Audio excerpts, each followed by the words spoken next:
ਵੇਖੋ ਜਗ ਦੇ ਰੌਣਕ ਮੇਲੇ,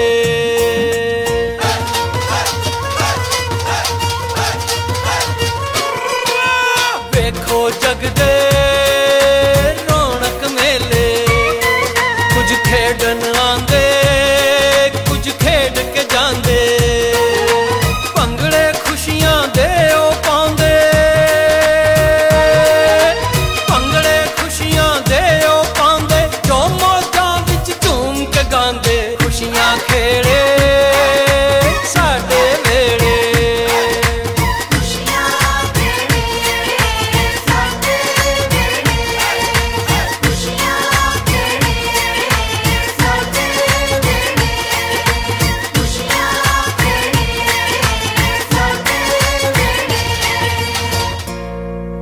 ਸਤਿ ਸ਼੍ਰੀ ਅਕਾਲ ਦੋਸਤੋ, ਮੈਂ ਸਤਨਾਮ ਕੌਰ ਤੁਹਾਡਾ ਸਵਾਗਤ ਕਰਦੀ ਹਾਂ ਸਾਡੇ ਅੱਜ ਦੇ ਪ੍ਰੋਗਰਾਮ ਜਿਹਦਾ ਨਾਂ ਹੈ ਖੁਸ਼ੀਆਂ ਖੇੜੇ ਸਾਡੇ ਵੇੜੇ। ਦੋਸਤੋ, ਅਸੀਂ ਗੱਲ ਕਰ ਰਹੇ ਹਾਂ ਖੁਸ਼ੀਆਂ ਦੀ, ਸੱਚੀ ਖੁਸ਼ੀ ਦੀ। ਅੱਜ ਕੱਲ੍ਹ ਹਰ ਇਨਸਾਨ ਕੋਸ਼ਿਸ਼ ਕਰ ਰਿਹਾ ਹੈ ਕਿ ਮੇਰੀ ਜ਼ਿੰਦਗੀ 'ਚ ਸੱਚੀ ਖੁਸ਼ੀ ਆਵੇ। ਹਰ ਕੰਮ ਕਰਦੇ ਹੋਏ ਵੀ ਮੈਂ ਹਰ ਪਲ ਖੁਸ਼ ਰਹਾਂ, ਲੇਕਿਨ ਫਿਰ ਵੀ ਖੁਸ਼ ਨਹੀਂ ਰਹਿ ਪਾ ਰਿਹਾ ਹੈ। ਅਸੀਂ ਗੱਲ ਕਰ ਰਹੇ ਹਾਂ ਸੱਚੀ ਖੁਸ਼ੀ ਨੂੰ ਆਪਣੀ ਜ਼ਿੰਦਗੀ 'ਚ ਲਿਆਉਣ ਦੀ। ਇਹਦੇ ਕਾਰਨ ਕੀ ਨੇ, ਕਿਉਂ ਸੱਚੀ ਖੁਸ਼ੀ ਸਾਡੀ ਜ਼ਿੰਦਗੀ 'ਚ ਨਹੀਂ ਹੈ। ਅੱਜ ਇਸੇ ਟੌਪਿਕ ਨੂੰ, ਇਸੇ ਵਿਸ਼ੇ ਨੂੰ ਅੱਗੇ ਵਧਾਵਾਂਗੇ ਔਰ ਗੱਲ ਕਰਾਂਗੇ। ਸਾਡੇ ਨਾਲ ਅੱਜ ਸਟੂਡੀਓ 'ਚ ਨੇ ਮੋਹਿੰਦਰਪਾਲ ਜੀ। ਤੁਹਾਡਾ ਬਹੁਤ ਬਹੁਤ ਸਵਾਗਤ ਹੈ ਭਾਈ ਸਾਹਿਬ। ਸਤਿ ਸ਼੍ਰੀ ਅਕਾਲ ਭੈਣ ਜੀ। ਓਮ ਸਤਿ ਸ਼੍ਰੀ ਅਕਾਲ। ਸ਼ਾਂਤੀ। ਓਮ ਸ਼ਾਂਤੀ। ਭਾਈ ਸਾਹਿਬ, ਜਿੱਦਾਂ ਕਿ ਅਸੀਂ ਗੱਲ ਕਰ ਰਹੇ ਹਾਂ, ਸਾਡੇ ਪ੍ਰੋਗਰਾਮ ਦਾ ਵੀ ਨਾਂ ਹੈ ਖੁਸ਼ੀਆਂ ਖੇੜਨ ਸਾਡੇ ਖੇੜੇ। ਜੀ। ਸੱਚੀ ਖੁਸ਼ੀ, ਕੀ ਸੱਚੀ ਖੁਸ਼ੀ ਪੋਸੀਬਲ ਹੈ ਜ਼ਿੰਦਗੀ 'ਚ? ਹਾਂ, ਬਿਲਕੁਲ ਪੋਸੀਬਲ ਹੈ। ਅਗਰ ਤੁਸੀਂ ਜ਼ਿਕਰ ਕੀਤਾ ਹੈ ਸੱਚੀ ਖੁਸ਼ੀ, ਇਹ ਸ਼ਬਦ ਕਹੇ ਨੇ, ਤਾਂ ਜ਼ਰੂਰ ਇਹ ਪੋਸੀਬਲ ਹੈ। ਪਰ ਇਸ ਤੋਂ ਪਹਿਲਾਂ ਸਾਨੂੰ ਵਿਚਾਰ ਕਰਨਾ ਪਏਗਾ ਕਿ ਸੱਚੀ ਖੁਸ਼ੀ ਦਾ ਮਤਲਬ ਕੀ ਹੈ। ਹਾਂਜੀ। ਅਸੀਂ ਇਹ ਦੇਖਿਆ ਜੀਵਨ ਦੇ ਵਿੱਚ ਬਚਪਨ ਤੋਂ ਲੈ ਕੇ ਹੁਣ ਤੱਕ ਅਸੀਂ ਬਹੁਤ ਖੁਸ਼ੀਆਂ ਪ੍ਰਾਪਤ ਕੀਤੀਆਂ। ਪਰਮਾਤਮਾ ਦੀ ਮਿਹਰ ਨਾਲ ਸਾਨੂੰ ਬਹੁਤ ਖੁਸ਼ੀਆਂ ਮਿਲੀਆਂ। ਜਦੋਂ ਵੀ ਅਸੀਂ ਕੋਈ ਕੰਮ ਅਸੀਂ ਕੀਤਾ ਹੈ, ਉਸ ਤੋਂ ਸਾਨੂੰ ਖੁਸ਼ੀ ਮਿਲੀ ਹੈ। ਕਦੀ ਥੋੜ੍ਹੀ ਖੁਸ਼ੀ ਮਿਲੀ ਹੈ, ਕਦੀ ਚਿਰਕਾਲ ਖੁਸ਼ੀ ਮਿਲੀ ਹੈ। ਪਰ ਫਿਰ ਵੀ ਸੱਚੀ ਖੁਸ਼ੀ ਜਿਹੜਾ ਤੁਸੀਂ ਸ਼ਬਦ ਕਹੇ ਨੇ, ਤੇ ਜ਼ਰੂਰ ਇਸ ਵਾਸਤੇ ਸਾਨੂੰ ਇਹ ਸ਼ਬਦ ਜਿਹੜੇ ਨੇ ਸਾਨੂੰ ਸੋਚਣ ਤੋਂ ਮਜਬੂਰ ਕਰਦੇ ਨੇ ਕਿ ਸੱਚੀ ਖੁਸ਼ੀ ਜ਼ਰੂਰ ਹੋਏਗੀ। ਅਤੇ ਮੈਨੂੰ ਇੱਦਾਂ ਵੀ ਲੱਗਦਾ ਹੈ ਕਿ ਇਨਸਾਨ ਜੋ ਸੱਚੀ ਖੁਸ਼ੀ ਜੋ ਤਲਾਸ਼ ਰਿਹਾ ਹੈ, ਉਹਦੇ ਲਈ ਅੱਜ ਹਰ ਇਨਸਾਨ ਡਿਪੈਂਡੈਂਟ ਹੋ ਗਿਆ ਹੈ। ਦੂਸਰਿਆਂ 'ਚ ਦੇਖਣ ਲੱਗ ਗਿਆ ਆਪਣੀ ਖੁਸ਼ੀ, ਵੀ ਮੇਰਾ ਬੱਚਾ ਖੁਸ਼ ਹੈ ਤਾਂ ਮੈਂ ਖੁਸ਼ ਹਾਂ, ਮੇਰਾ ਪਰਿਵਾਰ ਖੁਸ਼ ਹੈ ਤਾਂ ਮੈਂ ਖੁਸ਼ ਹਾਂ।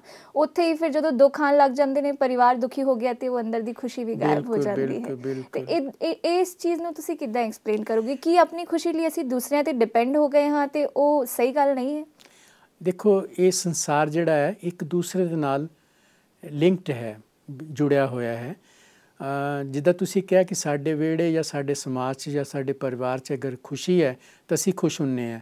ਹਾਂਜੀ, ਬਿਲਕੁਲ ਠੀਕ ਹੈ। ਸਾਡਾ ਦੇਸ਼ ਜਾਂ ਸਾਡਾ ਸੰਸਾਰ ਦੇ ਵਿੱਚ ਤੁਸੀਂ ਦੇਖ ਲਓ, ਜਿੱਥੇ ਜਿੱਥੇ ਸਾਡੀ ਆਸਥਾ ਹੈ, ਸਾਡਾ ਪਿਆਰ ਮੁਹੱਬਤ ਹੈ, ਉਸੇ ਲੈਵਲ 'ਤੇ ਖੁਸ਼ੀ ਅਸੀਂ ਚਾਹੁੰਦੇ ਹਾਂ। ਦੇਖੋ, ਸਾਡੇ ਪਰਿਵਾਰ ਦੇ ਵਿੱਚ ਅਗਰ ਕੋਈ ਕੰਮ ਸਫਲ ਹੋ ਜਾਂਦਾ ਹੈ ਤੇ ਸਾਡਾ ਸਾਰਾ ਪਰਿਵਾਰ ਖੁਸ਼ ਹੋ ਜਾਂਦਾ। ਅਸੀਂ ਨਿੱਜੀ ਤੌਰ 'ਤੇ ਦੇਖੀਏ, ਅਸੀਂ ਕੋਈ ਕੰਮ ਦੇ ਵਿੱਚ ਸਫਲ ਹੋ ਜਾਂਦੇ ਹਾਂ, ਸਾਨੂੰ ਖੁਸ਼ੀ ਮਿਲਦੀ ਹੈ। ਸਾਡਾ ਸਮਾਜ ਦੇ ਵਿੱਚ ਕੋਈ ਇਹੋ ਜਿਹੀ ਕੋਈ ਅੱਛੀ ਘਟਨਾ ਹੋ ਜਾਂਦੀ ਹੈ, ਸਾਡਾ ਸਮਾਜ ਖੁਸ਼ ਹੋ ਜਾਂਦਾ ਹੈ। ਸਾਡਾ ਦੇਸ਼ ਅਗਰ ਕੋਈ ਬਾਹਰਲੇ ਦੇਸ਼ਾਂ ਨਾਲ ਕੋਈ ਮੈਚ ਜਿੱਤ ਲਵੇ ਜਾਂ ਕੁਛ ਇਹੋ ਜਿਹੀ ਘਟਨਾ, ਸਾਰਿਆਂ ਨੂੰ ਖੁਸ਼ੀ ਹੁੰਦੀ ਹੈ, ਸਾਨੂੰ ਫਖਰ ਹੁੰਦਾ ਹੈ ਕਿ ਸਾਡਾ ਦੇਸ਼ ਦਾ ਝੰਡਾ ਜਿਹੜਾ ਉੱਚਾ ਲਹਿਰਾ ਰਿਹਾ, ਸਾਨੂੰ ਉਹ ਖੁਸ਼ੀ ਮਿਲਦੀ ਹੈ। ਇਸੇ ਤਰ੍ਹਾਂ ਪਰ ਮੈਂ ਇਹ ਵੀ ਕਹਾਂਗਾ, ਜਿੱਦਾਂ ਅਸੀਂ ਸਾਡਾ ਪਰਿਵਾਰ ਸਾਡਾ ਵਿਹੜਾ ਜਿਹੜਾ ਹੈ, ਸਾਡਾ ਆਪਣੀ ਫੈਮਿਲੀ ਜਾਂ ਪਰਿਵਾਰ ਹੈ, ਉਹ ਇੱਕ ਪਰਿਵਾਰ ਹੈ। ਸਾਡਾ ਸਮਾਜ ਵੀ ਇੱਕ ਪਰਿਵਾਰ ਹੈ, ਸਾਡਾ ਦੇਸ਼ ਵੀ ਇੱਕ ਪਰਿਵਾਰ ਹੈ, ਸਾਡਾ ਸੰਸਾਰ ਵੀ ਇੱਕ ਪਰਿਵਾਰ ਹੈ। ਇਹ ਮੈਂ ਕਿਉਂ ਸ਼ਬਦ ਕਹੇ ਨੇ ਕਿ ਸੱਚੀ ਖੁਸ਼ੀ ਤੁਸੀਂ ਜਿੱਦਾਂ ਜ਼ਿਕਰ ਕੀਤਾ ਹੈ, ਉਨੀ ਦੇਰ ਤੱਕ ਨਹੀਂ ਆ ਸਕਦੀ ਕਿ ਜਦ ਤੱਕ ਸਾਡੇ ਪੂਰੀ ਦੁਨੀਆ ਦੇ ਵਿੱਚ ਸੱਚੀ ਖੁਸ਼ੀ ਨਹੀਂ ਆਉਂਦੀ। ਅਗਰ ਕੋਈ ਵੀ ਵਿਅਕਤੀ ਕਿਸੇ ਕੋਨੇ ਦੇ ਵਿੱਚ ਵੀ ਥੋੜ੍ਹਾ ਵੀ ਪ੍ਰੋਬਲਮ ਦੇ ਵਿੱਚ ਹੈ, ਅਸੀਂ ਅਗਰ ਉਹਦੀ ਆਵਾਜ਼ ਸੁਣਦੇ ਹਾਂ, ਉਹਦੀ ਕੜਵਾਹਟ ਸੁਣਦੇ ਹਾਂ, ਜਾਂ ਅਸੀਂ ਸਾਡੇ ਮਨ ਦੇ ਵਿੱਚ ਜ਼ਰੂਰ ਉਹ ਖਿਆਲ ਉੱਠਦਾ ਹੈ ਕਿ ਨਹੀਂ, ਉਹ ਵਿਚਾਰਾ ਕਿਉਂ ਇੰਨਾ ਦੁਖੀ ਹੈ ਜਾਂ ਇੰਨਾ ਕਿਉਂ ਪਰੇਸ਼ਾਨ ਹੈ। ਇਹਦਾ ਮਤਲਬ ਸੱਚੀ ਖੁਸ਼ੀ ਫਿਰ ਵੀ ਸਾਨੂੰ ਨਹੀਂ ਮਿਲੀ। ਸੱਚੀ ਖੁਸ਼ੀ ਹੈ ਪੂਰਾ ਸੰਸਾਰ ਦੇ ਵਿੱਚ ਸੁੱਖ ਸ਼ਾਂਤੀ ਹੋਵੇ, ਕਿਸੇ ਤਰ੍ਹਾਂ ਦਾ ਕੋਈ ਬੁਰੀ ਘਟਨਾ ਨਾ ਹੋਵੇ, ਕੋਈ ਵਿਅਕਤੀ ਕਹਿ ਲਓ ਜਾਂ ਪ੍ਰਾਣੀ ਜੋ ਵੀ ਪਸ਼ੂ ਪੰਛੀ ਵੀ ਕਹਿ ਲਓ, ਉਹ ਵੀ ਅਗਰ ਖੁਸ਼ ਹੈ, ਉਹਨਾਂ ਦੇ ਵਿੱਚ ਵੀ ਕੋਈ ਇਹੋ ਜਿਹੀ ਕੋਈ ਲੜਾਈ ਝਗੜਾ ਨਾ ਹੋਵੇ ਜਾਂ ਇੱਕ ਦੂਸਰੇ ਦਾ ਡਰ ਨਾ ਹੋਵੇ। ਜਿਸ ਤਰ੍ਹਾਂ ਛੋਟਾ ਵੱਡੀ ਮਛਲੀ ਛੋਟੀ ਮਛਲੀ ਨੂੰ ਖਾ ਜਾਂਦੀ ਹੈ, ਇਸੇ ਤਰ੍ਹਾਂ ਇਹ ਚੀਜ਼ਾਂ ਨਾ ਹੋਣ ਤਾਂ ਤਦੇ ਅਸੀਂ ਸੱਚੀ ਖੁਸ਼ੀ ਕਵਾਂਗੇ। ਪਰ ਭਾਈ ਸਾਹਿਬ ਦੇਖਿਆ ਜਾਂਦਾ ਹੈ ਕਿ ਦੁੱਖ ਤਾਂ ਅੱਜ ਕੱਲ੍ਹ ਹਰ ਪਾਸੇ ਹੈ ਔਰ ਸਟ੍ਰੈਸ ਵੀ ਹਰ ਪਾਸੇ ਹੈ, ਪਰ ਇਹੋ ਜੀ ਡਿਪੈਂਡੈਂਸੀ ਮਤਲਬ ਜਿੱਦਾਂ ਤੁਸੀਂ ਕਹਿ ਰਹੇ ਹੋ ਕਿ ਹਰ ਕੋਈ ਖੁਸ਼ ਰਹੇ, ਚਾਹੁੰਦੇ ਤਾਂ ਆਪਾਂ ਸਭ ਹਾਂ ਕਿ ਸਭ ਖੁਸ਼ ਰਹਿਣ, ਲੇਕਿਨ ਫਿਰ ਵੀ ਅੱਜ ਮੇਰੇ ਤੋਂ ਜ਼ਿਆਦਾ ਅਗਰ ਕਿਸੇ ਹੋਰ ਨੂੰ ਮਿਲ ਗਿਆ ਤਾਂ ਅੰਦਰ ਦੀ ਖੁਸ਼ੀ ਆਪਣੇ ਆਪ ਡਿਸਟਰਬ ਹੋ ਜਾਂਦੀ ਹੈ। ਤਾਂ ਉਹ ਵੀ ਹੈ ਕਿ ਆਪਾਂ ਦੂਸਰੇ ਨੂੰ ਵੀ ਬਹੁਤ ਦੇਰ ਤੱਕ ਖੁਸ਼ ਨਹੀਂ ਦੇਖ ਸਕਦੇ, ਪ੍ਰੈਕਟੀਕਲੀ ਇਹ ਚੀਜ਼ ਪੋਸੀਬਲ ਨਹੀਂ ਹੈ।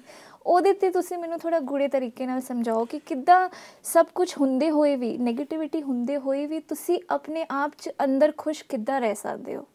ਦੇਖੋ, ਇਹਦੇ ਵਿੱਚ ਜਿਹੜੀ ਤੁਸੀਂ ਹੁਣ ਗੱਲ ਕੀਤੀ ਹੈ, ਇਹਦੇ ਵਿੱਚ 2-3 ਵਿਸ਼ੇ ਜਿਹੜੇ ਇਨਵੋਲਵਡ ਨੇ। ਇੱਕ ਤਾਂ ਸਾਡੇ ਸਮਾਜ ਦੇ ਅੰਦਰ ਨੈਤਿਕ ਮੁੱਲ ਜਿਹੜੇ ਨੇ ਨਾ, ਉਹਨਾਂ ਦੀ ਕਾਫੀ ਕਮੀ ਆ ਗਈ ਹੈ। ਅਸੀਂ ਬਹੁਤ ਡੀਗ੍ਰੇਡ ਹੋ ਚੁੱਕੇ ਹਾਂ ਅੱਗੇ ਨਾਲੋਂ, ਔਰ ਅਸੀਂ ਫੀਲ ਵੀ ਕਰਦੇ ਹਾਂ ਕਿ ਨੈਤਿਕ ਮੁੱਲ ਸਾਡੇ ਜੀਵਨ ਦੇ ਵਿੱਚ ਨਹੀਂ ਹੈ। ਇਹ ਇੱਕ ਅਲੱਗ ਵਿਸ਼ੇ ਹੈ। ਪਰ ਇਸ ਤੋਂ ਪਹਿਲਾਂ ਇੱਕ ਵਿਸ਼ੇ ਜਿਹੜਾ ਹੈ ਕਿ ਖੁਸ਼ੀ ਦਾ ਆਧਾਰ ਕੀ ਹੈ, ਉਹ ਸਾਨੂੰ ਸੋਚਣਾ ਪਏਗਾ। ਮੈਂ ਸੋਚਦਾ ਹਾਂ ਕਿ ਖੁਸ਼ੀ ਦਾ ਆਧਾਰ ਸਾਡਾ ਵਿਚਾਰ, ਸਾਡਾ ਪਹਿਲਾ ਵਿਚਾਰ। ਦੇਖੋ, ਅੱਜ ਕੱਲ੍ਹ ਹਮੇਸ਼ਾ ਮਨੋਵਿਗਿਆਨ ਵੀ ਇਹ ਜ਼ਿਕਰ ਕਰਦੇ ਨੇ ਕਿ ਸੰਸਾਰ ਦਾ ਜਿਹੜਾ ਖੇਲ ਹੈ, ਸਾਡੀ ਜੀਵਨ ਯਾਤਰਾ ਹੈ, ਇਹ ਇੱਕ ਸਰਕਲ ਦੀ ਤਰ੍ਹਾਂ ਹੈ। ਸ਼ੁਰੂਆਤ ਕਿੱਥੋਂ ਹੋਈ ਹੈ? ਹਰ ਕੋਈ ਕਹਿੰਦਾ ਸ਼ੁਰੂਆਤ ਤਾਂ ਹੋਈ ਨਹੀਂ ਹੈ, ਪਰ ਫਿਰ ਵੀ ਮੈਂ ਕਹਾਂਗਾ ਕਿ ਜ਼ਰੂਰ ਸਾਡੀ ਇੱਕ ਇਹੋ ਜਿਹਾ ਵੇਲਾ ਹੈ ਜਿੱਥੋਂ ਸ਼ੁਰੂਆਤ ਹੁੰਦੀ ਹੈ, ਔਰ ਉਹ ਵੇਲਾ ਹੈ ਸਾਡਾ ਅੰਮ੍ਰਿਤ ਵੇਲਾ। ਜਦੋਂ ਤੁਸੀਂ ਖੁਦ ਫੀਲ ਕਰੋਗੇ ਕਿ ਆਦਮੀ ਸੋ ਕੇ ਉੱਠਦਾ ਹੈ, ਬੜਾ ਆਪਣੇ ਆਪ ਨੂੰ ਸਸ਼ਕਤ ਫੀਲ ਕਰਦਾ ਹੈ, ਔਰ ਜਿੱਦਾਂ ਪੂਰੀ ਰੈਸਟ ਲੈ ਲਈ ਹੈ, ਉਸ ਤੋਂ ਆਪਣਾ ਦਿਨ ਸ਼ੁਰੂ ਕਰਦਾ ਹੈ। ਅਤੇ ਮੇਰੇ ਵਿਚਾਰ ਨਾਲ ਕੁਦਰਤ ਨੇ ਜਾਂ ਪਰਮਾਤਮਾ ਨੇ ਜਾਂ ਵਾਹਿਗੁਰੂ ਨੇ ਸਾਨੂੰ ਅੰਮ੍ਰਿਤ ਵੇਲਾ ਇੱਕ ਸਮੇਂ ਬਟਵਾਗੀਆਂ ਨੂੰ ਦਿੱਤਾ ਹੈ। ਮੈਂ ਬਟਵਾਗੀ ਸ਼ਬਦ ਉਹ ਕਹਾਂਗਾ ਜਿਹੜੇ ਲੋਕ, ਜਿਹੜੇ ਪ੍ਰਾਣੀ ਉਸ ਵੇਲੇ ਨੂੰ ਯੂਜ਼ ਕਰਦੇ ਨੇ, ਉਹਦਾ ਪ੍ਰਯੋਗ ਕਰਦੇ ਨੇ, ਉਹਨਾਂ ਵਾਸਤੇ ਹੈ। ਨਹੀਂ ਤਾਂ ਵੈਸੇ ਅਸੀਂ ਕਹਾਂਗੇ ਕਿ ਸਮੇਂ ਨੂੰ 3 ਭਾਗਾਂ 'ਚ ਅਸੀਂ ਵੰਡ ਸਕਦੇ ਹਾਂ, ਜਿੱਦਾਂ ਸਵੇਰ, ਦੁਪਹਿਰ, ਸ਼ਾਮ ਹੈਗੀ ਹੈ, ਫਿਰ ਰਾਤ ਸ਼ੁਰੂ ਹੁੰਦੀ ਹੈ, ਫਿਰ ਰਾਤ ਤੋਂ ਆਪਣੇ ਕੋਰ ਰਾਤਰੀ ਹੋ ਜਾਂਦੀ ਹੈ, ਫਿਰ ਅੰਮ੍ਰਿਤ ਵੇਲਾ ਸ਼ੁਰੂ ਹੁੰਦਾ ਹੈ। ਇਹਨਾਂ 3 ਵੇਲਿਆਂ ਨੂੰ ਅਗਰ ਤੁਸੀਂ ਨਟਸ਼ੈਲ 'ਚ ਸੰਖੇਪ ਦੇ ਵਿੱਚ ਕਹੋ ਤੇ ਭੋਗੀ ਜਿਹੜਾ ਇੱਕ ਹੈ, ਬੇਸ਼ੱਕ ਉਹ ਰਾਤ ਨੂੰ ਬਹੁਤ ਦੇਰ ਰਾਤ ਤੱਕ ਸੌਂਦਾ, 10-11 ਵਜੇ ਤੱਕ। ਉਸ ਤੋਂ ਬਾਅਦ ਫਿਰ ਜਿਹੜੇ ਚੋਰ ਨੇ ਦੁਨੀਆ ਦੇ ਵਿੱਚ, ਉਹ ਆਪਣਾ ਸਮੇਂ ਦਾ ਸਦ ਉਪਯੋਗ ਕਰਦੇ ਨੇ। ਜਦੋਂ ਆਦਮੀ ਬਿਲਕੁਲ ਆਦਮੀ ਇਨਸਾਨ ਥੱਕ ਟੁੱਟ ਕੇ ਸੌ ਜਾਂਦਾ, ਹਰ ਇੱਕ ਪ੍ਰਾਣੀ ਸਵੇਰ ਤੋਂ ਉੱਠਿਆ ਰਾਤ ਨੂੰ 11-12। ਅੱਜ ਕੱਲ੍ਹ ਤਾਂ ਕੰਪਿਊਟਰ ਆ ਗਏ ਨੇ, ਅਤੇ ਕੰਪਿਊਟਰ ਦੇ ਵਿੱਚ ਸਰਫਿੰਗ ਕਰਦਾ ਰਹਿੰਦਾ ਹੈ। ਬੇਸ਼ੱਕ ਉਹ ਅੱਛੇ ਕੰਮ ਵਾਸਤੇ ਹੀ ਕਰਦਾ ਹੈ, ਆਪਣੇ ਵਪਾਰ ਵਾਸਤੇ ਕਰਦਾ, ਆਪਣੇ ਜੀਵਨ ਦੀ ਭਲਾਈ ਵਾਸਤੇ ਹੀ ਕਰਦਾ ਹੈ, ਫਿਰ ਵੀ ਉਹ 10-11 ਵਜੇ ਤੱਕ ਉਹਦਾ ਸਦ ਉਪਯੋਗ ਕਰਦਾ ਹੈ। ਔਰ ਉਸ ਤੋਂ ਬਾਅਦ ਚੋਰ ਜਿਹੜੇ ਉਹ ਆਪਣਾ ਸਮੇਂ ਦਾ ਫਾਇਦਾ ਉਠਾਉਂਦੇ ਨੇ। ਪਰ ਉਸ ਤੋਂ ਬਾਅਦ ਜਿਹੜਾ ਅੰਮ੍ਰਿਤ ਵੇਲਾ ਮੈਂ ਕਹਾਂਗਾ 3 ਵਜੇ ਤੋਂ ਲੈ ਕੇ ਸ਼ੁਰੂ ਅਸੀਂ ਕਰ ਸਕਦੇ ਹਾਂ। ਜਦੋਂ ਤੁਸੀਂ ਦੇਖੋ ਸਾਡੇ ਚੰਦ ਸਿਤਾਰੇ ਵੀ, ਉਹਨਾਂ ਦੀ ਜਿਹੜੀ ਸ਼ੀਤਲਤਾ ਹੈ, ਉਸ ਵੇਲੇ ਯੋਗੀ ਹੀ ਉਹਦਾ ਫਾਇਦਾ ਉਠਾ ਸਕਦਾ ਹੈ। ਅੰਮ੍ਰਿਤ ਵੇਲੇ ਉੱਠ ਕੇ ਤੁਸੀਂ ਦੇਖੋ ਸ਼ਾਂਤ ਵਾਤਾਵਰਨ ਹੁੰਦਾ ਹੈ, ਔਰ ਆਪਣੀ ਨੀਂਦ ਤੋਂ ਵੀ ਹਰ ਇਨਸਾਨ ਰੈਸਟ ਕਰਕੇ, ਨੀਂਦ ਪੂਰੀ ਕਰਕੇ, ਉਸ ਵੇਲੇ ਜਿਹੜਾ ਸਾਡਾ ਵਿਚਾਰ ਹੈ, ਅਗਰ ਅਸੀਂ ਥੋੜ੍ਹਾ ਜਿਹਾ ਇਸ ਚੀਜ਼ 'ਤੇ ਫੋਕਸ ਕਰੀਏ ਤਾਂ ਤੁਸੀਂ ਦੇਖੋਗੇ ਕਿ ਹੋਰ ਵਪਾਰ, ਹੋਰ ਗੱਲਾਂ ਸਾਰੇ ਦਿਨ ਦੀਆਂ ਛੱਡ ਕੇ ਅਸੀਂ ਉਸ ਵੇਲੇ ਦਾ ਸਦ ਉਪਯੋਗ ਕਰੀਏ। ਉਸ ਵੇਲੇ ਸਾਡੇ ਜਿਹੜੇ ਵਿਚਾਰ ਉੱਠਦੇ ਨੇ ਜਾਂ ਉੱਠਣੇ ਚਾਹੀਦੇ ਨੇ, ਉਹ ਵਿਚਾਰ ਕਿਹੜੇ ਨੇ, ਉਹ ਇਸ 'ਤੇ ਡਿਪੈਂਡ ਕਰਦਾ ਹੈ। ਇਹ ਵਿਚਾਰ ਜਿਹੜੇ ਨੇ ਤੁਸੀਂ ਦੇਖੋ ਸਾਰੇ ਦਿਨ ਦੇ ਵਿੱਚ ਹਾਵੀ ਰਹਿੰਦੇ ਨੇ, ਪੂਰੇ ਰਹਿੰਦੇ ਨੇ। ਅਤੇ ਦੇਖੋ ਅੱਜ ਕੱਲ੍ਹ ਦੁਨੀਆ ਦੇ ਵਿੱਚ ਪੋਜ਼ੀਟਿਵ ਥਿੰਕਿੰਗ ਕਹਿ ਲਓ, ਪਰ ਵਿਚਾਰਾਂ ਦੀ ਜਾਂ ਸਦ ਵਿਚਾਰਾਂ ਦੀ ਬਹੁਤ ਭਰਮਾਰ ਹੈ। ਸਾਡਾ ਜੀਵਨ ਯਾਤਰਾ ਵਿੱਚ ਜਿਹਦੇ ਨਾਲ ਵੀ ਸਾਡਾ ਪਿਆਰ ਹੈ, ਮੁਹੱਬਤ ਹੈ, ਸਨੇਹ ਹੈ, ਜਾਂ ਅਸੀਂ ਉਹਦੇ ਵਿੱਚ ਸਾਡਾ ਵਿਸ਼ਵਾਸ ਹੈ, ਉਹਦੇ ਵਿਚਾਰ ਨੂੰ ਅਸੀਂ ਤਰਜੀਹ ਦਿੰਦੇ ਹਾਂ ਹਮੇਸ਼ਾ, ਔਰ ਉਹ ਵਿਚਾਰ ਸਾਨੂੰ ਬਹੁਤ ਚੰਗੇ ਲੱਗਦੇ ਨੇ। ਫਿਰ ਵੀ ਤੁਸੀਂ ਦੇਖਿਆ, ਜਿਸ ਤਰ੍ਹਾਂ ਤੁਸੀਂ ਪਹਿਲਾਂ ਵੀ ਜ਼ਿਕਰ ਕੀਤਾ ਹੈ ਕਿ ਸਭ ਕੁਝ ਜਾਣਦੇ ਹੋਏ ਵੀ ਬਹੁਤ ਸਾਰੀਆਂ ਐਸੀਆਂ ਗੱਲਾਂ ਪਰਿਵਾਰ ਦੇ ਵਿੱਚ ਹੋ ਜਾਂਦੀਆਂ, ਉਹਨਾਂ ਦੀ ਖੁਸ਼ੀ ਦੇ ਨਾਲ ਹੀ ਅਸੀਂ ਖੁਸ਼ ਹੁੰਨੇ ਆ, ਉਹਨਾਂ ਦੀ ਗਮ ਦੇ ਨਾਲ ਹੀ ਅਸੀਂ ਗਮ ਦੇ ਵਿੱਚ ਚਲੇ ਜਾਂਦੇ ਆ। ਤੇ ਫਿਰ ਅਸੀਂ ਜਿੱਦਾਂ ਉੱਥੇ ਵਾਪਸ ਥੱਕ ਟੁੱਟ ਕੇ ਉਸੇ ਸਮੇਂ ਤੇ ਆ ਜਾਂਦੇ ਆ ਕਿ ਸੱਚੀ ਖੁਸ਼ੀ ਕਿਹੜੀ ਹੈ। तो ये बिल्कुल बहुत गूढ़े टॉपिक है और मैं सोचता है कि इसके पिछे एक ਇਹੋ ਜਿਹੀ शब्द है, मैं अट्रैक्शन शब्द यूज़ करांगा, खिंचाव ਜਾਂ ਪ੍ਰਭਾਵ। ਤੁਸੀਂ ਦੇਖੋ ਹਰ ਇੱਕ ਵਿਅਕਤੀ ਇੱਕ ਦੂਸਰੇ ਦੇ ਪ੍ਰਭਾਵ ਦੇ ਥੱਲੇ ਹੈ, ਚਾਹੇ ਉਹ ਚੰਗਾ ਪ੍ਰਭਾਵ ਹੈ ਚਾਹੇ ਉਹ ਬੁਰਾ ਪ੍ਰਭਾਵ ਹੈ। ਕੋਈ ਵੀ ਸ਼ਕਤੀਸ਼ਾਲੀ ਵਿਅਕਤੀ ਜਿਹੜਾ ਹੈ ਆਪਣੇ ਜਿਹੜਾ ਕੰਮ ਸ਼ਕਤੀਸ਼ਾਲੀ ਹੈ ਉਸ 'ਤੇ ਪ੍ਰਭਾਵ ਪਾਉਂਦਾ ਹੈ। ਔਰ ਇੱਕ ਤੁਸੀਂ ਇਹਦੇ ਵਿੱਚ ਦੇਖਿਆ ਹੋਏਗਾ ਕਿ ਪ੍ਰਭਾਵ ਉੱਥੇ ਹੀ ਪੈਂਦਾ ਹੈ ਜਿੱਥੇ ਇੱਕੋ ਜਿਹੇ ਵਿਚਾਰ ਹੋਣ। ਉੱਥੇ ਜਿਹੜਾ ਸ਼ਕਤੀਸ਼ਾਲੀ ਵਿਅਕਤੀ ਹੈ ਉਹ ਆਪਣੇ 'ਤੇ ਜਿਹੜਾ ਕੰਮ ਸ਼ਕਤੀਸ਼ਾਲੀ ਹੈ ਉਹ 'ਤੇ ਪ੍ਰਭਾਵ ਪਾਉਂਦਾ ਹੈ ਔਰ ਉਹਦੇ ਪਿੱਛੇ ਹੀ ਲੱਗਦਾ ਹੈ। ਇਹ ਦੁਨੀਆ ਇੱਦਾਂ ਅਸੀਂ ਦੇਖਦੇ ਹਾਂ ਚੱਲੀ ਆ ਰਹੀ ਹੈ, ਇੱਕ ਦੇ ਪਿੱਛੇ ਇੱਕ ਜਾ ਰਿਹਾ ਹੈ, एक दूसरे तो ਪ੍ਰਭਾਵਿਤ ਹੈ ਔਰ ਪ੍ਰਭਾਵਿਤ ਹੋ ਕੇ ਅਟਰੈਕਟ ਹੋ ਕੇ ਅਸੀਂ ਉਹਨਾਂ ਦੇ ਵਿਚਾਰਾਂ ਦੇ ਤੇ ਹੀ ਪ੍ਰਭਾਵਿਤ ਹੁੰਨੇ ਆ ਔਰ ਅਸੀਂ ਉੱਦਾਂ ਦੇ ਕੰਮ ਕਰਦੇ ਰਹਿੰਦੇ ਆ। ਔਰ ਜਿੱਦਾਂ ਬਹੁਤ ਇੱਕ ਰੇਲਮ ਪੇਲ ਬਣੀ ਹੈ ਇੱਕ ਦੂਸਰੇ ਦੇ ਪਿੱਛੇ ਦੀ ਜੀਵਨ ਯਾਤਰਾ, ਔਰ ਉਹਨੂੰ ਅਸੀਂ ਐਕਸਪਲੇਨ ਕਰਦੇ ਰਹਿੰਦੇ ਆ ਕਿ ਔਰ ਸਾਡਾ ਇਤਿਹਾਸ, ਸਾਡੇ ਬਹੁਤ ਸਾਰੇ ਇਹੋ ਜਿਹੇ ਕਿਤਾਬਾਂ ਲਿਖੀਆਂ ਗਈਆਂ ਕਿ ਜੀਵਨ ਯਾਤਰਾ ਇਸੇ ਤਰ੍ਹਾਂ ਹੀ ਆ, ਇਸ ਤਰ੍ਹਾਂ ਹੋਇਆ ਇਤਿਹਾਸ। ਔਰ ਅਸੀਂ ਜਨਮ ਲੈਂਦੇ ਆ ਕੇ ਅਸੀਂ ਇਸ ਪੜਾਅ 'ਤੇ ਪਹੁੰਚੇ ਹਾਂ। ਔਰ ਮੈਂ ਸੋਚਦਾ ਕਿ ਫਿਰ ਵੀ ਅਸੀਂ ਸਾਡੇ ਮਨ 'ਚ ਆਉਂਦੀ ਸੱਚੀ ਖੁਸ਼ੀ ਕਿਹੜੀ ਹੈ। ਅਤੇ ਮੈਂ ਜ਼ਰੂਰ ਇਹਨਾਂ ਚੀਜ਼ਾਂ ਨੂੰ ਤੁਸੀਂ ਦੇਖੋ ਕਿ ਜਿੱਦਾਂ ਭਾਈ ਸਾਹਿਬ ਇੱਥੇ ਮੈਂ ਇੱਕ ਹੋਰ ਗੱਲ ਪੁੱਛਣਾ ਚਾਹਾਂਗੀ, ਜਿੱਦਾਂ ਤੁਸੀਂ ਕਿਹਾ ਵੀ ਇੱਕ ਦੂਸਰੇ ਤੋਂ ਪ੍ਰਭਾਵਿਤ ਹੋ ਰਹੇ ਹੈ ਹਰ ਇਨਸਾਨ, ਲੇਕਿਨ ਕੀ ਪ੍ਰਭਾਵਿਤ ਹੋਣਾ ਅੱਛੀ ਚੀਜ਼ ਨਹੀਂ ਹੈ? ਬਹੁਤ ਸਾਰੇ ਲੋਕੀ ਕਹਿੰਦੇ ਕਿ ਅਗਰ ਜਦੋਂ ਤੱਕ ਤੁਸੀਂ ਪ੍ਰਭਾਵਿਤ ਨਹੀਂ ਹੋਗੇ ਤੁਸੀਂ ਆਪਣੇ ਆਪ ਨੂੰ ਪੋਜ਼ੀਟਿਵ ਨਹੀਂ ਕਰ ਪਾਓਗੇ। ਮਤਲਬ ਅੱਜ ਅਗਰ ਸਪੋਰਟਸਮੈਨਸ਼ਿਪ ਦੀ ਵੀ ਮੈਂ ਗੱਲ ਕਰਾਂ ਤਾਂ ਅੱਜ ਕੋਈ ਨਾ ਕੋਈ ਜਿੱਦਾਂ ਸਚਿਨ ਤੇਂਦੁਲਕਰ ਹੈ, ਉਹਨੂੰ ਦੇਖ ਕੇ ਕਿੰਨੇ ਲੋਕ ਨੇ ਅੱਜ ਕੱਲ੍ਹ ਦੇ ਇੰਨੇ ਅੱਛੇ ਕ੍ਰਿਕਟਰਸ ਅੱਜ ਕੱਲ੍ਹ ਪੈਦਾ ਹੋ ਰਹੇ ਹੈ। ਆਈ ਥਿੰਕ ਉਹਨਾਂ ਦਾ ਹੀ ਪੋਜ਼ੀਟਿਵ ਪ੍ਰਭਾਵ ਹੈ ਜਿਹਦੇ ਕਾਰਨ ਅੱਗੇ ਵੱਧ ਰਹੇ ਹੈ। ਤੇ ਕੀ ਪ੍ਰਭਾਵਿਤ ਹੋਣਾ ਕੀ ਸਹੀ ਗੱਲ ਨਹੀਂ ਹੈ ਜੀਵਨ 'ਚ? ਇੱਕ ਦੂਸਰੇ ਤੋਂ ਪ੍ਰਭਾਵਿਤ ਨਹੀਂ ਹੋਣਾ ਚਾਹੀਦਾ ਜੀ। ਇਹ ਦੇਖੋ ਪ੍ਰਭਾਵਿਤ ਹੋਣਾ ਬਹੁਤ ਅੱਛੀ ਚੀਜ਼ ਹੈ, ਪਰ ਕਿਸ ਵਿਅਕਤੀ ਤੋਂ ਤੁਸੀਂ ਪ੍ਰਭਾਵਿਤ ਹੋ ਰਹੇ ਹੋ, ਕਿਸ ਲੈਵਲ 'ਤੇ ਪ੍ਰਭਾਵਿਤ ਹੋ ਰਹੇ ਹੋ, ਉਹ ਗੱਲ ਸਾਨੂੰ ਉਸ 'ਤੇ ਸਾਨੂੰ ਵਿਚਾਰ ਕਰਨਾ ਪਏਗਾ। ਤੁਸੀਂ ਦੇਖੋ ਇਹ ਜਿੱਦਾਂ ਪ੍ਰਕਿਰਤੀ ਹੈ, ਪ੍ਰਕਿਰਤੀ ਦਾ ਪ੍ਰਭਾਵ, ਪੰਜ ਤੱਤਵਾਂ ਦਾ ਪ੍ਰਭਾਵ, ਤੁਸੀਂ ਮੈਂ ਕਹਾਂਗਾ ਕਿ ਤੁਸੀਂ ਕੋਈ ਪੱਥਰ ਹੈ ਤੁਸੀਂ ਉੱਪਰ ਸਿੱਟੋ ਫਿਰ ਵਾਪਸ ਥੱਲੇ ਆ ਜਾਏਗਾ। ਉਹ ਧਰਤੀ ਦੀ ਜਿਹੜੀ ਗ੍ਰੈਵੀਟੇਸ਼ਨ ਫੋਰਸ ਹੈ ਜਾਂ ਗੁਰੂਤਵ ਹੈ, ਆਕਰਸ਼ਣ ਹੈ, ਉਹਨੂੰ ਖਿੱਚ ਲੈਗੀ। ਇਸੇ ਤਰ੍ਹਾਂ ਤੁਸੀਂ ਘੜਾ ਹੈ, ਮਿੱਟੀ ਦਾ ਘੜਾ ਟੁੱਟ ਜਾਂਦਾ ਹੈ, ਆਕਾਸ਼ ਅੰਦਰ ਬਾਹਰ ਇੱਕ ਹੀ ਹੋ ਜਾਂਦਾ ਹੈ। ਤੁਸੀਂ ਦੇਖੋ ਹਵਾ ਹੈ, ਹਵਾ ਨੂੰ ਕਿਸੇ ਟਿਊਬ ਦੇ ਵਿੱਚ ਤੁਸੀਂ ਬੰਦ ਕਰ ਲਓ ਫਿਰ ਵੀ ਕਿਸੇ ਵੇਲੇ ਰਸਤਾ ਮਿਲੇਗਾ ਤਾਂ ਬਾਹਰ ਆ ਜਾਏਗੀ, ਹਵਾ ਦੇ ਵਿੱਚ ਮਿਲ ਜਾਏਗੀ। ਤੁਸੀਂ ਦੇਖੋ ਪਹਾੜਾਂ ਤੋਂ ਆਪਣਾ ਪਾਣੀ ਆਉਂਦਾ, ਨਦੀਆਂ ਵਹਿੰਦੀਆਂ ਨੇ, ਉਹਦਾ ਜਿਹੜਾ ਬਹਾਵ ਹੈ ਉਹ ਸਾਗਰ ਦੀ ਵੱਲ ਹੀ ਹੋਏਗਾ। ਤੁਸੀਂ ਕਿਤੇ ਅੱਗ ਚਲਾਓਗੇ ਤਾਂ ਉਹ ਸੂਰੇ ਵੱਲ ਹੀ ਉਹਦੀਆਂ ਲਪਟਾਂ ਜਾਣਗੀਆਂ।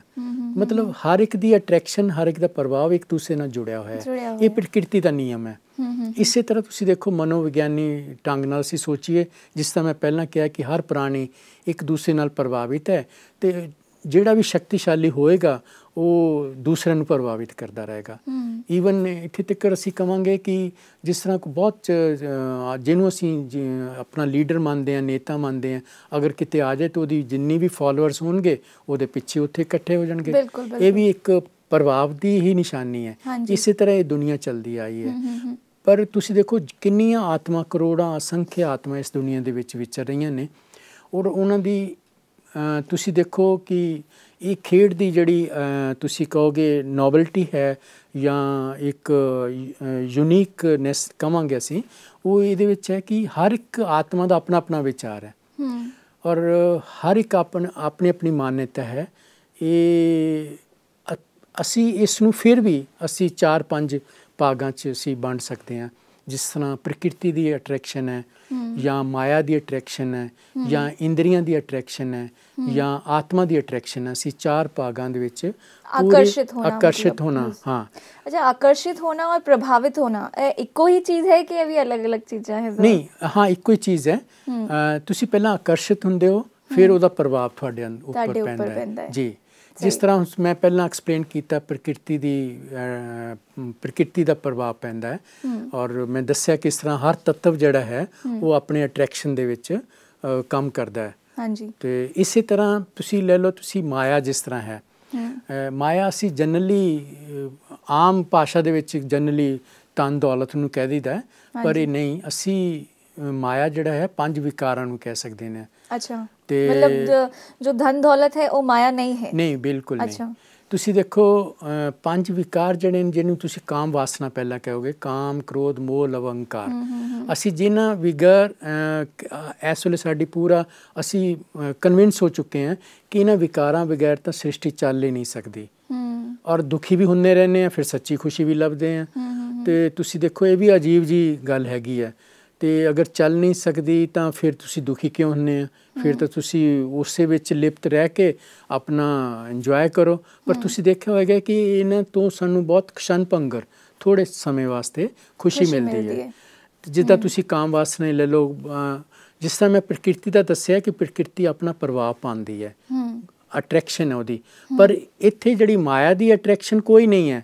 ਇਹਦੇ ਵਿੱਚ ਅਸੀਂ ਕਹਾਂਗੇ ਕਿ ਇਨਸਾਨ ਨਾ ਚਾਹੁੰਦੇ ਹੋਏ ਵੀ ਭਟਕਦਾ ਰਹਿੰਦਾ ਇਹਦੇ ਵਿੱਚ। ਤੁਸੀਂ ਦੇਖੋ ਕਈ ਚੀਜ਼ਾਂ ਆਪਣੀ ਤਰਫ ਆਕਰਸ਼ਿਤ ਕਰਦੀਆਂ ਰਹਿੰਦੀਆਂ ਬੰਦੇ ਨੂੰ, ਹਾਂ ਆਪਣੀ ਤਰਫ, ਔਰ ਉਹਨੂੰ ਭਟਕਾਉਂਦੀਆਂ ਰਹਿੰਦੀਆਂ, ਖੁਸ਼ੀ ਨਹੀਂ ਦਿੰਦੀਆਂ। ਦੇਖੋ ਇਹ ਬਹੁਤ ਵੱਡੀ ਚੀਜ਼ ਹੈ। ਇਨਸਾਨ ਫਿਰ ਵੀ ਇਹਨਾਂ 'ਚ ਫਸਿਆ ਹੋਇਆ ਹੈ ਔਰ ਨਿਕਲਣਾ ਵੀ ਚਾਹੁੰਦਾ ਹੈ, ਪਰ ਫਿਰ ਵੀ ਇਹਦੇ ਵਿੱਚ ਹੀ ਜਿਸਦਾ ਅਟਰੈਕਟ ਹੁੰਦਾ ਰਹਿੰਦਾ ਹੈ। ਨਿਕਲਣ ਦੀ ਜੇ ਮੈਂ ਗੱਲ ਕਰਾਂ, ਜਿੱਦਾਂ ਹੁਣ ਸਾਰਿਆਂ ਨੂੰ ਪਤਾ ਹੈ ਕਿ ਹਾਂ ਲੋਭ, ਮੋਹ, ਕਾਮ, ਮਾਇਆ ਜੋ ਵੀ ਹੈ ਉਹਨਾਂ ਦੇ ਵਿੱਚ ਨਹੀਂ ਆਉਣਾ ਚਾਹੀਦਾ, ਲੇਕਿਨ ਫਿਰ ਵੀ ਨਾ ਚਾਹੁੰਦੇ ਹੋਏ ਕਿਤੇ ਨਾ ਕਿਤੇ ਹਰ ਇਨਸਾਨ ਉਸੇ ਚੱਕਰਵਿਊਹ 'ਚ ਫਸਿਆ ਹੋਇਆ ਹੈ। ਹੁਣ ਇਹਦੇ 'ਚੋਂ ਬਾਹਰ ਨਿਕਲਣ ਦੀ ਜੇ ਮੈਂ ਗੱਲ ਕਰਾਂ ਤੇ ਕਿੱਦਾਂ ਇਨਸਾਨ ਆਪਣੇ ਆਪ ਨੂੰ ਇਹਨਾਂ ਚੀਜ਼ਾਂ ਤੋਂ, ਲਾਲਚ ਤੋਂ, ਲੋਭ ਤੋਂ, ਮੋਹ ਤੋਂ, ਇਹਨਾਂ ਚੀਜ਼ਾਂ ਤੋਂ ਦੂਰ ਕਿੱਦਾਂ ਰੱਖ ਸਕਦਾ ਹੈ ਔਰ ਖੁਸ਼ ਵੀ ਰਹਿ ਸਕਦਾ? ਬਿਲਕੁਲ ਬਿਲਕੁਲ। ਦੇਖੋ ਪਹਿਲਾਂ ਇਹਨਾਂ ਚੀਜ਼ਾਂ ਨੂੰ ਸਮਝਣਾ ਪਏਗਾ।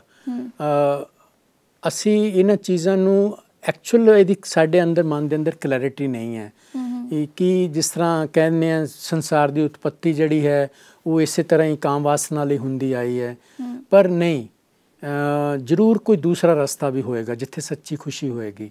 ਇਸੇ ਤਰ੍ਹਾਂ ਤੁਸੀਂ ਕ੍ਰੋਧ ਲੈ ਲਓ, ਤੁਸੀਂ ਬੇਵਜ੍ਹਾ ਕ੍ਰੋਧ ਅਸੀਂ ਕਰਦੇ ਹਾਂ, ਵਜ੍ਹਾ ਨਾਲ ਵੀ ਕ੍ਰੋਧ ਕਰਦੇ ਹਾਂ, ਬੇਵਜ੍ਹਾ ਨਾਲ ਵੀ ਕ੍ਰੋਧ ਕਰਦੇ ਹਾਂ। ਅਗਰ ਤੁਸੀਂ ਇਹਦੀ ਗਹਿਰਾਈ ਦੇ ਵਿੱਚ ਜਾਓ ਤਾਂ ਮੈਂ ਤਾਂ ਇਹ ਕਹਾਂਗਾ ਕਿ ਜਿਹੜਾ ਕ੍ਰੋਧ ਕਰਨ ਦੀ ਸਾਨੂੰ ਜ਼ਰੂਰਤ ਨਹੀਂ ਹੈ ਬਿਲਕੁਲ ਵੀ। ਜਿਸ ਤਰ੍ਹਾਂ ਮੈਂ ਕਾਮ ਵਾਸਨਾ ਵਾਸਤੇ ਕਿਹਾ ਕਿ ਕਈ ਅੱਛੇ ਇਨਸਾਨ, ਉਹਨੇ ਸਾਡੇ ਸਾਹਮਣੇ ਕਹਾਵਤਾਂ ਹੈ ਕਿ ਉਹਦੇ ਵਿੱਚ ਇੰਨਾ ਅਟਰੈਕਟ ਹੋ ਜਾਂਦੇ ਨੇ, ਇੰਨਾ ਉਹਦੀ ਜਾਲ 'ਚ ਫਸ ਜਾਂਦੇ ਨੇ ਕਿ ਸੱਪ ਨੂੰ ਵੀ ਰੱਸੀ ਬਣਾ ਕੇ ਤੇ ਵੈਸ਼ੇ ਦੇ ਚੁਬਾਰੇ 'ਚ ਚੜ੍ਹ ਜਾਂਦੇ ਨੇ। ਸਾਡੇ ਸਾਹਮਣੇ ਕਈ ਕਹਾਣੀਆਂ ਹੈ, ਅਸੀਂ ਜ਼ਿਕਰ ਕੀ ਉਹਦਾ ਕੀ ਕਰਨਾ।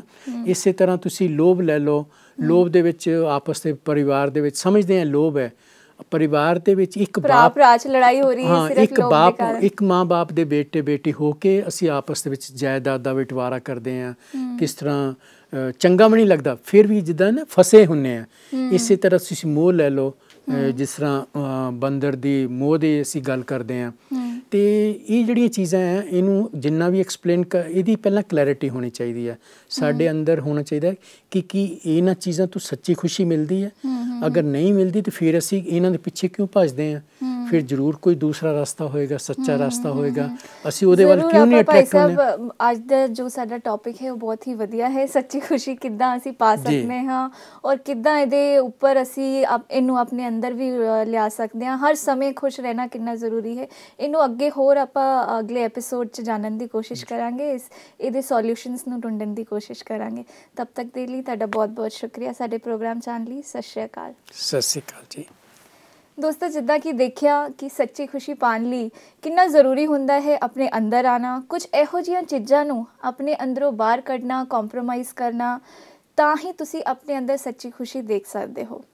ਅਗਲੇ ਪ੍ਰੋਗਰਾਮ 'ਚ ਅਸੀਂ ਕੋਸ਼ਿਸ਼ ਕਰਾਂਗੇ ਇਹਦੇ ਸੋਲਿਊਸ਼ਨਸ ਨੂੰ ਢੂੰਢਣ ਲਈ ਕਿ ਕਿੱਦਾਂ ਤੁਸੀਂ ਲੋਭ, ਕ੍ਰੋਧ, ਮੋਹ, ਮਾਇਆ ਤੋਂ ਦੂਰ ਰਹਿ ਕੇ ਆਪਣੇ ਆਪ ਨੂੰ ਖੁਸ਼ ਰੱਖ ਸਕਦੇ ਹੋ ਹਰ ਵੇਲੇ। ਤਬ ਤੱਕ ਦੇ ਲਈ ਸਤਿ ਸ਼੍ਰੀ ਅਕਾਲ। ਓਮ ਸ਼ਾਂਤੀ। ਆਪਣੇ ਸੁਝਾਅ ਦੇਣ ਤੇ ਵਧੇਰੇ ਜਾਣਕਾਰੀ ਲਈ ਤੁਸੀਂ ਸੰਪਰਕ ਕਰ ਸਕਦੇ ਹੋ Gollywood studio Shantivan. Mobile number 8094913487। Email punjabi.gws@gmail.com।